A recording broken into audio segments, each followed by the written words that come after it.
Hi friends, welcome to Sneha ಸ್ವಾತ್ secret. ನಾನಿವತ್ತು ನಿಮಗೆ ಈವ್ನಿಂಗ್ ಸ್ಪೆಷಲ್ ಡ್ರೈ ಗೋಬಿ ಹೇಗೆ ಮಾಡೋದು ಅಂತ ತೋರಿಸ್ಕೊಡ್ತೀನಿ ಫ್ರೆಂಡ್ಸ್.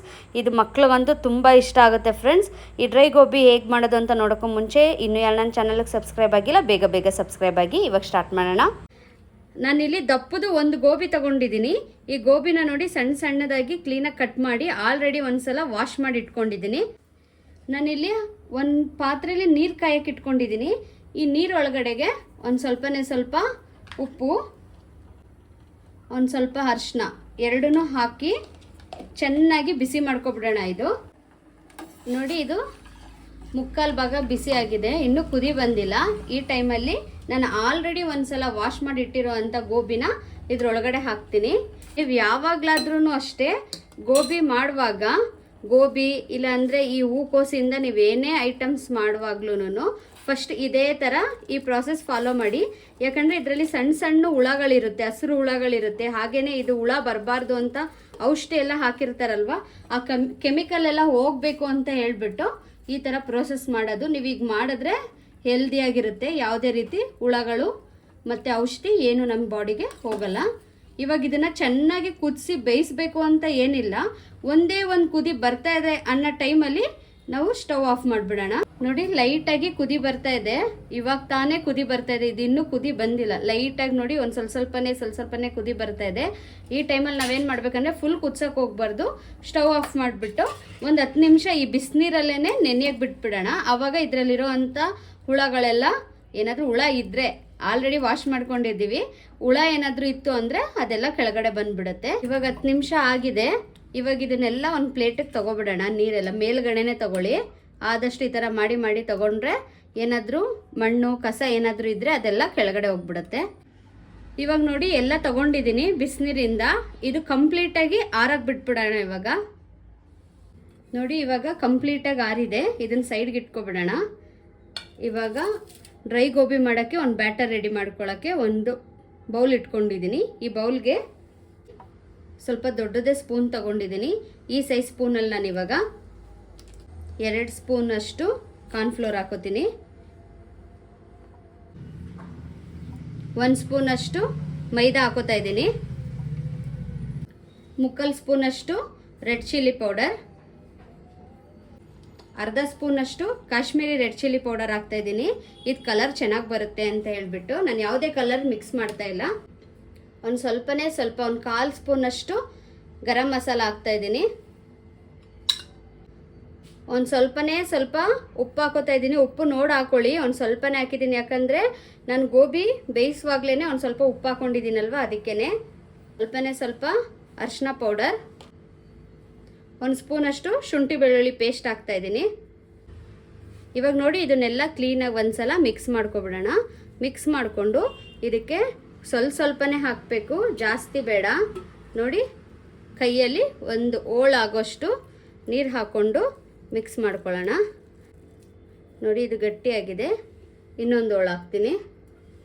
ನಿಮಗೆ ಇಡ್ಲಿ ಬ್ಯಾಟರ್, ದೋಸೆ ಬ್ಯಾಟರ್ ಎಲ್ಲ ಬರುತ್ತಲ್ಲ, ಆ ಥರ ಕನ್ಸಿಸ್ಟೆನ್ಸಿಗಿದ್ರೆ ಸಾಕು. ಇವಾಗ ನೋಡಿ, ಇದಿನ್ನೂ ಗಟ್ಟಿನೇ ಇದೆ, ನಿಮಗೆ ಕಾಣಿಸ್ತಾ ಇರ್ಬೋದು. ನಾನು ಈಗಾಗಲೇ 2 ಓಳು ನೀರು ಹಾಕಿದ್ದೀನಿ. ಇವಾಗ ನೋಡಿ, ಇನ್ನೊಂದು ಓಳು ಹಾಕ್ತಾ ಇದ್ದೀನಿ. ಇವಾಗ ಹಾಕಿಬಿಟ್ಟು ಒಂದ್ಸಲ ಚೆನ್ನಾಗಿ ಮಿಕ್ಸ್ ಮಾಡ್ಕೊಬಿಡೋಣ. ಒಂದು ಸ್ವಲ್ಪನೂ ಗಂಟಿಲ್ಲದೆ ಕ್ಲೀನಾಗಿ ಬ್ಯಾಟರ್ ರೆಡಿಯಾಗಿದೆ. ಇವಾಗ ಈ ಗೋಬಿನೆಲ್ಲ ಒಂದು ಸ್ವಲ್ಪನೇ ನಾನು ಇಲ್ಲಿಗೆ ಹಾಕೋತೀನಿ. ಇವಾಗ ನೋಡಿ, ಹಾಕಿದ್ಮೇಲೆ ತುಂಬಾ ಪ್ರೆಸ್ ಮಾಡಿ ನೀವು ಕಲಿಸ್ಬಾರ್ದು, ನಿಧಾನವಾಗಿ ಕಲಸಿ. ಯಾಕಂದರೆ ಇದು ಆಲ್ರೆಡಿ ನಾನು ನೀರಲ್ಲಿ ಬೇಯಿಸಿರೋದ್ರಿಂದ ಬೇಗ ಚೆನ್ನಾಗಿ ಮುರಿದೋಗ್ಬಿಡುತ್ತೆ, ಹಾಗೆ ಮೆತ್ತೆ ಆಗಿಬಿಡುತ್ತೆ. ಜಸ್ಟ್ ಸ್ವಲ್ಪನೇ ನಿಧಾನವಾಗಿ ಈ ಥರ ಮಿಕ್ಸ್ ಮಾಡ್ಕೊಳ್ಳಿ. ಎಲ್ಲ ಕಡೆ ಕೋಟಿಂಗ್ ಆಗಬೇಕು ಹೂಕೋಸಿಗೆ, ಆ ಥರ. ನೋಡಿ, ಕ್ಲೀನಾಗಿ ನಾನು ಮಿಕ್ಸ್ ಮಾಡ್ಕೊಂಡಿದ್ದೀನಿ. ಕೋಟಿಂಗ್ ಕ್ಲೀನಾಗಿ ಬಂದಿದೆ, ನಿಮಗೆ ಕಾಣಿಸ್ತಾ ಇರ್ಬೋದು. ನಿಮಗೇನಾದರೂ ಕೋಟಿಂಗ್ ಕಡಿಮೆ ಆಯಿತು ಅಂತಂದರೆ, ನಿಮ್ಮ ಸ್ಪೂನಲ್ಲಿ ಏನಾದರೂ ವ್ಯತ್ಯಾಸ ಆಯಿತು ಅಂತಂದರೆ ಏನೂ ತಲೆ ಕೆಡಿಸ್ಕೋಬೇಡಿ. ಏನಾದರೂ ನಿಮಗೆ ಬ್ಯಾಟರ್ ಸಾಕಾಗಲಿಲ್ಲ ಅಂತಂದರೆ ಇನ್ನೊಂದು ಸ್ವಲ್ಪ, ಅಂದರೆ ಇದರಲ್ಲಿ ಇನ್ನೊಂದು ಸ್ಪೂನಷ್ಟು ಕಾರ್ನ್ಫ್ಲೋರ್ಗೆ ಅರ್ಧ ಸ್ಪೂನಷ್ಟು ಮೈದಾ, ಅಳತೆ ಗೊತ್ತಾಯ್ತಲ್ವಾ, ಒಂದರಲ್ಲಿ ಅರ್ಧ ಆದಷ್ಟು ಮೈದಾ, 1 ಸ್ಪೂನಷ್ಟು ಕಾರ್ನ್ಫ್ಲೋರ್ ಹಾಕ್ಕೊಂಡು ಕ್ಲೀನಾಗಿ ಮತ್ತೆ ಒಂದು ಚೂರು ನೀರು ಹಾಕ್ಕೊಂಡು ಮತ್ತೆ ಚೆನ್ನಾಗಿ ಕುಲುಕ್ಬಿಡ್ತು ಅಂತ ಅಂದರೆ ಬ್ಯಾಟರ್ ಕ್ಲೀನಾಗಿ ಮಿಕ್ಸ್ ಆಗುತ್ತೆ ಗೋಬಿಗೆ. ನೋಡಿ ನಾನು ಎಣ್ಣೆ ಕಾಯಕ್ಕೆ ಇಟ್ಕೊಂಡಿದ್ದೀನಿ.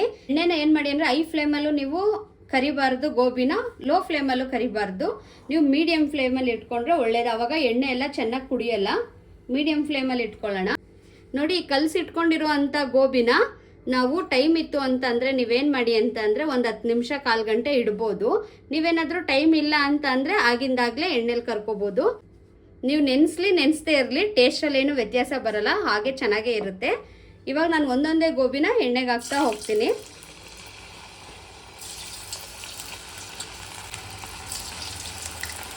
ಹೈ ಫ್ಲೇಮ್ ಇಟ್ಕೋಬೇಡಿ, ಮೇಲೆಲ್ಲ ಸೀದೋಗ್ಬಿಡುತ್ತೆ. ನೋಡಿ ಎಣ್ಣೆಗೆ ಹಾಕಿದ ತಕ್ಷಣ ಹಿಂದೆನೇ ಈ ಥರ ಕೈ ಹಾಕಕ್ಕೆ ಹೋಗಬೇಡಿ. ಒಂದು 10 ನಿಮಿಷ ಆಗಲಿ. ಅದು ಎಣ್ಣೆ ಎಲ್ಲ ಏನಾಗಬೇಕಂದ್ರೆ ಎಣ್ಣೆಲಿರೋ ಅಂಥ ನೊರೆ ಎಲ್ಲ ಹೋಗಬೇಕು. ಆ ಥರ 1-2 ನಿಮಿಷ ಆಗಲಿ. ಆಮೇಲೆ ನೀವು ಈ ಥರ ಯಾವುದಾದ್ರೂ ಸರಿ, ಈ ಥರ ಜಾಲ್ರಿ ಆದರೂ ಸರಿ, ಅನ್ನದ ಕೈ ಯಾವುದರಿಂದನಾದರೂ ನೀವು ನಿಧಾನವಾಗಿ ಪಲ್ಟೈಸ್ಕೊಳ್ಳಿ.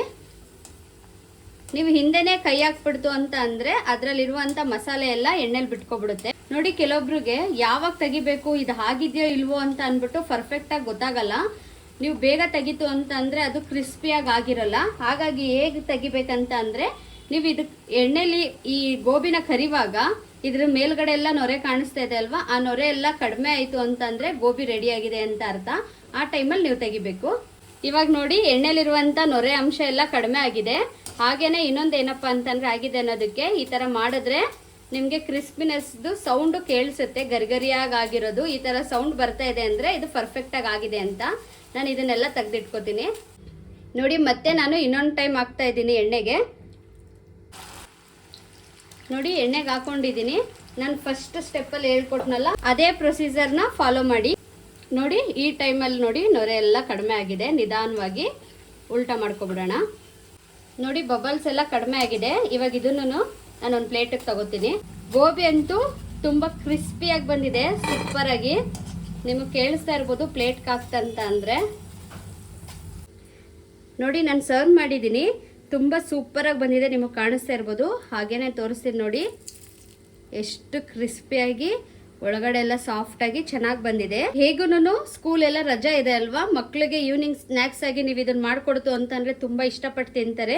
ನೀವು ಮನೇಲೇ ಈ ಥರ ಮಾಡಿಕೊಡೋದ್ರಿಂದ ಹೈಜೆನಿಕ್ ಆಗೂ ಇರುತ್ತೆ, ಆರೋಗ್ಯವಾಗೂ ಇರುತ್ತೆ, ಯಾವುದೇ ರೀತಿ ಟೆನ್ಷನ್ ಇರಲ್ಲ. ಮಕ್ಕಳು ಹ್ಯಾಪಿ, ನಾವು ಹ್ಯಾಪಿ. ಹಾಗಾಗಿ ಇವತ್ತು ನಾನು ಮಾಡಿರುವಂಥ ರೆಸಿಪಿ ನಿಮ್ಮೆಲ್ರಿಗೂ ಇಷ್ಟ ಆಗಿದ್ರೆ ನೀವು ಒಂದ್ಸಲ ಮನೇಲಿ ಟ್ರೈ ಮಾಡಿ ಫ್ರೆಂಡ್ಸ್. ಹಾಗೇನೆ ಇನ್ನೂ ಯಾರು ನನ್ನ ಚಾನಲ್ಗೆ ಸಬ್ಸ್ಕ್ರೈಬ್ ಆಗಿಲ್ಲ, ಸಬ್ಸ್ಕ್ರೈಬ್ ಆಗಿ. ಆಲ್ರೆಡಿ ಸಬ್ಸ್ಕ್ರೈಬ್ ಆಗಿರೋರು ಬೆಲ್ ಐಕನ್ ಕ್ಲಿಕ್ ಮಾಡೋದನ್ನು ಮರಿಬೇಡಿ ಫ್ರೆಂಡ್ಸ್. ಬಾಯ್.